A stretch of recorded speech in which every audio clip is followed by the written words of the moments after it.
Hello everyone and welcome to the Year 6 SATS virtual parents meeting. So usually we'd love to invite you all into school so that we can meet you and discuss any concerns that you might have over the SATS tests, but unfortunately, like a lot of things at the minute, it's not quite possible. So we've put together all of the information that we would usually share in this little video. We know that for some of you, SATS might seem like a long time away, and so there are other things to think about right now. So please feel free to save this link and revisit it whenever you wish to. However, we also know that some of you would prefer to have the information as early as possible. At the present time, the government have confirmed that the Year 6 SATS test will go ahead in May 2021, but of course we will update you if there are any changes to this. However, for now, we'll continue to teach your child all of the content that they'll need to know from the Year 5 things that they might have missed and the Year 6 content too, so that they can be as successful as possible in these tests.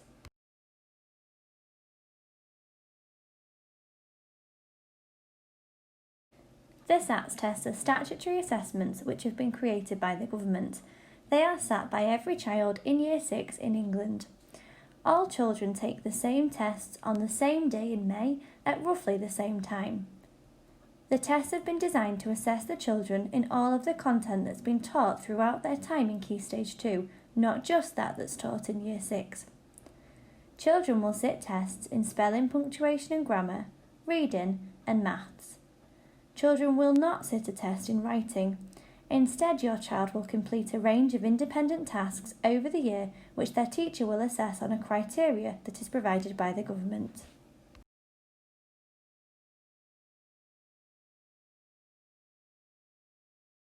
The SATS tests are taken on specific days in May.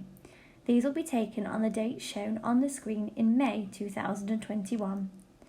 On Monday the 10th of May, children will sit 2 papers that test their spelling, punctuation and grammar. On Tuesday the 11th of May, children will sit 1 paper that tests their reading skills. On Wednesday the 12th of May, children will sit 2 test papers in maths, and on Thursday the 13th of May, children will sit the final maths paper. And as ever, on the Friday of SATS week, we always have a fantastic day celebrating the children's hard work throughout the week.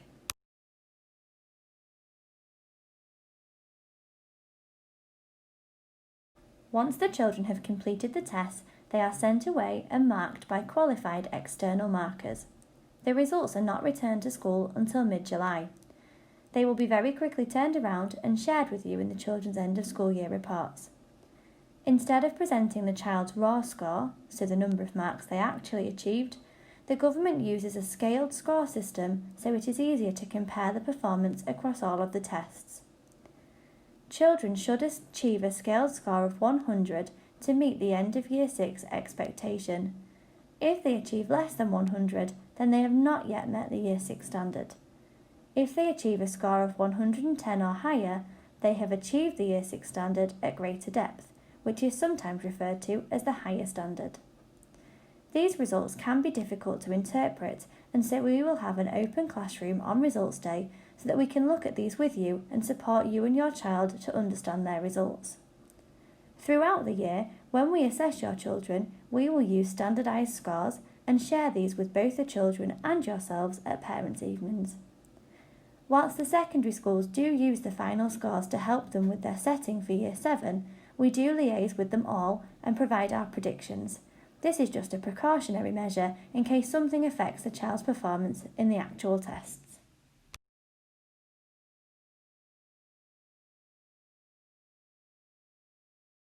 The first papers that the children will sit are the spelling, punctuation and grammar papers. There are 2 tests. The first is a 45-minute test which mainly assesses the children's knowledge and understanding of grammar and punctuation. They will answer a range of question types, some multiple choice and others requiring a written answer. As it is a test of the children's spelling, grammar and punctuation, if words are spelt incorrectly, or capital letters, for example, are missing from within their written response, the answer will be unfortunately marked as incorrect. Once the children have completed this, it will be followed by a 20-word spelling test. Whilst these words are randomly selected, They are taken from the Year 3-4 and Year 5-6 statutory spelling lists or from the spelling patterns that they've been taught throughout Key Stage 2.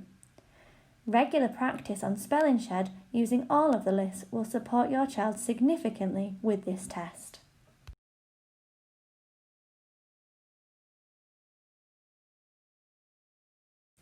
On the screen is an example of a question taken from the first Spelling, Punctuation and Grammar paper. It is multiple choice and is asking the children to select the option which is correctly punctuated. This question is all about the position of the comma. We would encourage the children to read the sentence aloud, pausing where the commas are to decipher which one is correct. This is why it's important for your child to take note of the punctuation when they are reading their reading books at home too. Children are allowed to ask an adult to read the question to them in this test, and we actively encourage them to do so, as sometimes hearing it read aloud in an adult's voice can help them comprehend what they are being asked to do.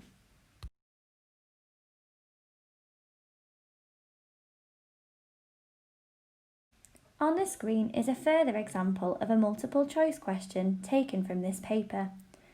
This question demonstrates the need for children to understand technical vocabulary. So, for example, not just knowing that these words are conjunctions, but deciphering the difference between subordinating and coordinating conjunctions.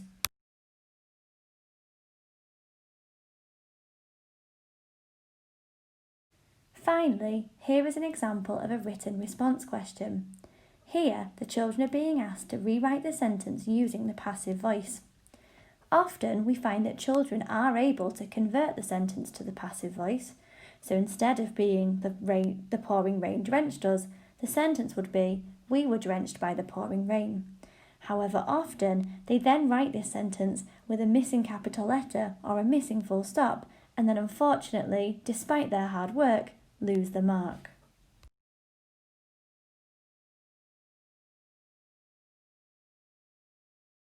Finally, the children will complete the 20-word spelling test. The children's test paper looks like the section on the screen with 20 sentences and 1 word missing. The teacher will say the word, then read it in a sentence, and then repeat the word again, and children must correctly spell this. This time, it is important that children do not write these with a capital letter, as they are words in the middle of a sentence and wouldn't ordinarily have one. In the example above, the first missing word is originally. The second word is percussion, and the final word is course. In the final sentence, children must use the context of the sentence to decide whether it is course spelt C-O-U-R-S-E or course spelt C-O-A-R-S-E, demonstrating the need to not only understand the spelling but also the meaning in context.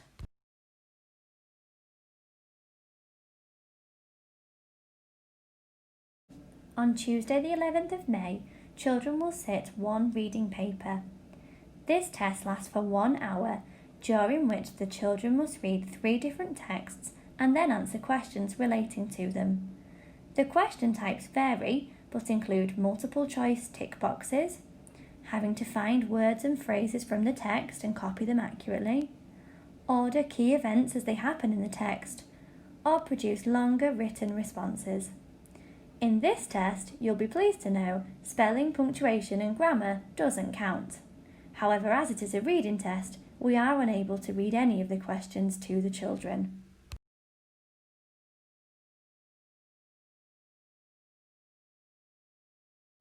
On the left is an example of the reading booklet containing the 3 texts with an extract shown. As you can see, the texts are quite lengthy and do require the children to have a good level of fluency and a high reading speed to leave them with enough time to be able to answer the questions. The question booklet is separate and is shown on the right-hand side of the screen. Children should read the first text and answer the first set of questions before moving on to the second text.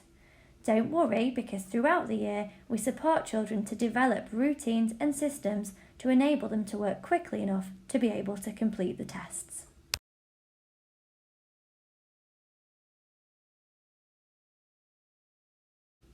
Here is an example of a multiple choice question.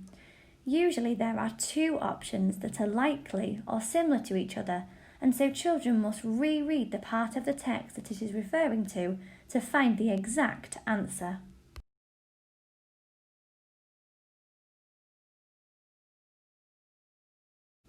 The first question is an example of a vocabulary question in which children are asked to explain the meaning of the word reassure without mentioning the exact word reassure in their answer, which is harder than it seems. The second question shows how the questions prompt the children to specific parts of the text. For example, this one asks them to look at the paragraph at the top of page 5. This is an example of a find and copy question. Children must only write one word and it must be copied correctly to obtain the mark.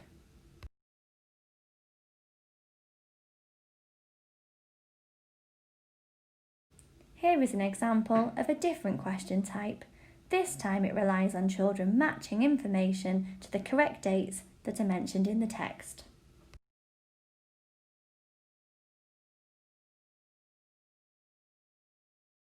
Finally, this is an example of a longer 3-mark answer. These types of questions are usually found towards the back of the question booklet and are much more challenging. In this question, the children are being asked to explain how the iguanodons were presented as inoffensive brutes. Not only do the children need to understand the two terms inoffensive and brutes, they also need to find evidence in the text to suggest that they were each of them. So, for example, they were inoffensive because they didn't fight when provoked. They must then find extra information to suggest that they were brutes. For example, it states they had great lumbering bodies. Children must then write this up as a full written response. Throughout the year, in our shared reading lessons, we teach the children how to answer these types of questions effectively.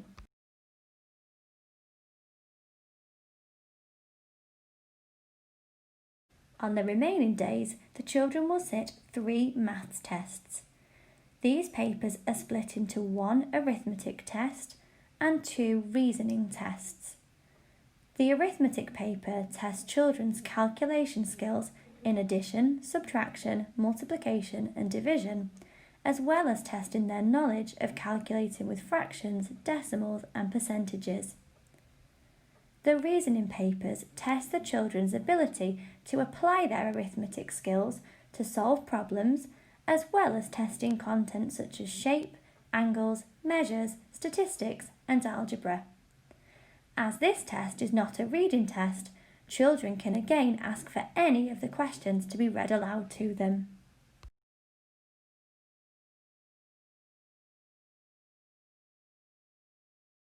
Here are some examples of the arithmetic questions.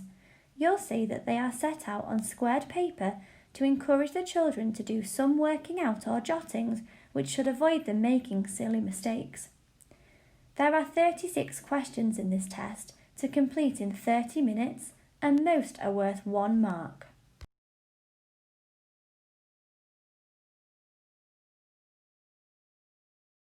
These 2 questions are also on the arithmetic paper.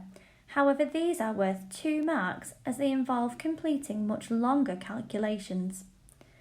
In these questions, it is essential that children complete the working out, as even if they make 1 minor error, they may still be able to achieve 1 mark.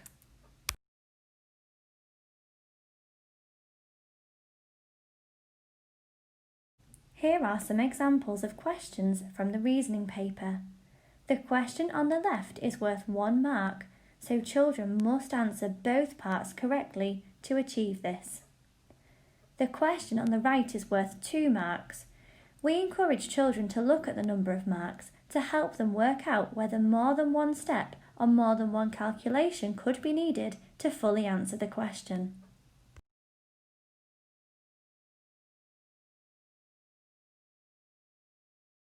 Finally, this is an example of a 3-mark question when numerous calculations are required to reach the answer. This question was followed by a large area for children to complete their working out in, and again, Marks could be achieved for showing a correct method even if the answer wasn't correct.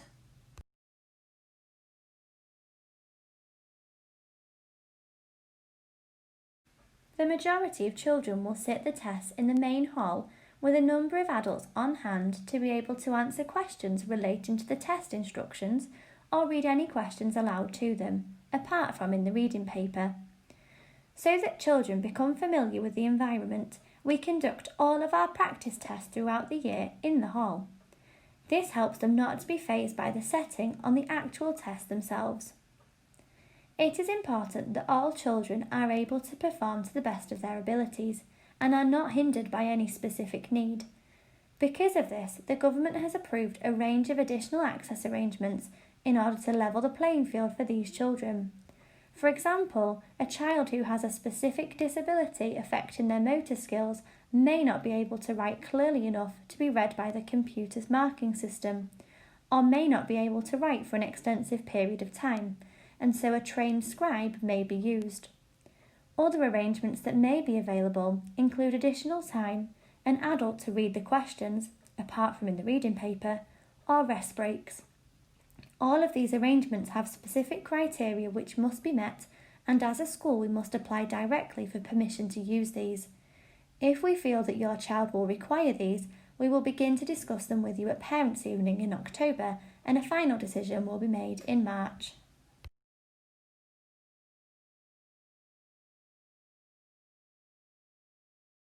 Although it is important to prepare our children in school throughout Year 6, we do also value the broad and balanced curriculum, and so have always ensured that children still enjoy a range of foundation subjects throughout the week. One of the main ways that we can prepare the children is through providing them with targeted practice questions each week in their homework books. These will relate directly to the content that we have covered in class. You will have already seen your child working in the White Maths and White English workbooks and returning these to school each week. To clarify, English homework is set on a Monday and is due in by a Thursday. Maths homework is set in on a Thursday and is due in by a Monday. We do encourage children to do their homework at their earliest convenience, so that if they are struggling, they can bring it back into school and we can support them with this. However, we know that it's not always possible to do it on the day set, so if they have struggled and still need additional support, please just let us know. The Brown Maths Study Guide and the Blue English Study Guide have been purchased by school to support you and your child with their homework. They are excellent resources at providing explanations or examples on specific content. These are to be kept at home throughout the year and return to school after the SATS tests.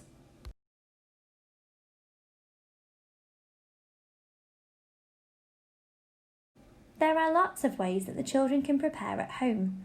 Much of the maths content relies upon the children having a speedy recall of their times tables. Using TT Rockstars to increase their speed with these is a great way to help your child out. Spelling Shed is also a fantastic resource to help children's recall with spelling. Please do practice the children's weekly spellings, but also make use of the revision lists and the statutory spellings that are on there too. Already we can see the impact that this has had on the children who've been using it regularly. Finally, Reading Plus is an excellent way to develop the children's fluency and stamina. It ensures children read at an appropriate speed and encourages them to focus.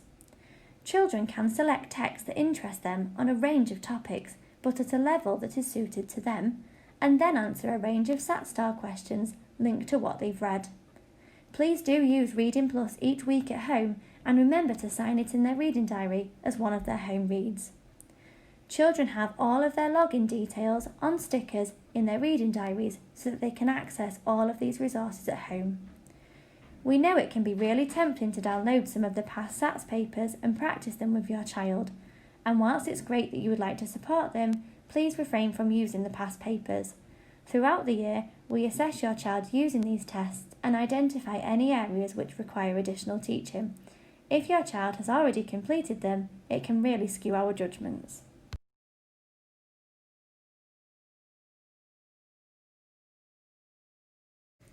On the screen is some general guidance about SATS Week itself.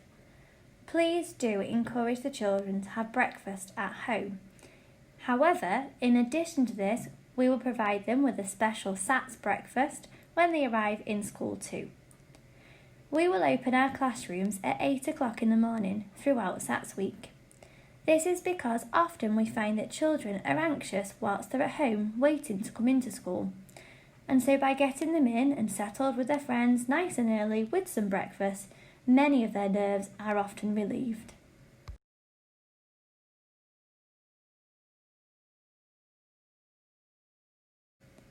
Hopefully, we have answered lots of your questions throughout this film. However, if you do think of anything or have any additional questions, please feel free to email them to the school office on the email address shown on the screen, and we will be happy to answer them for you.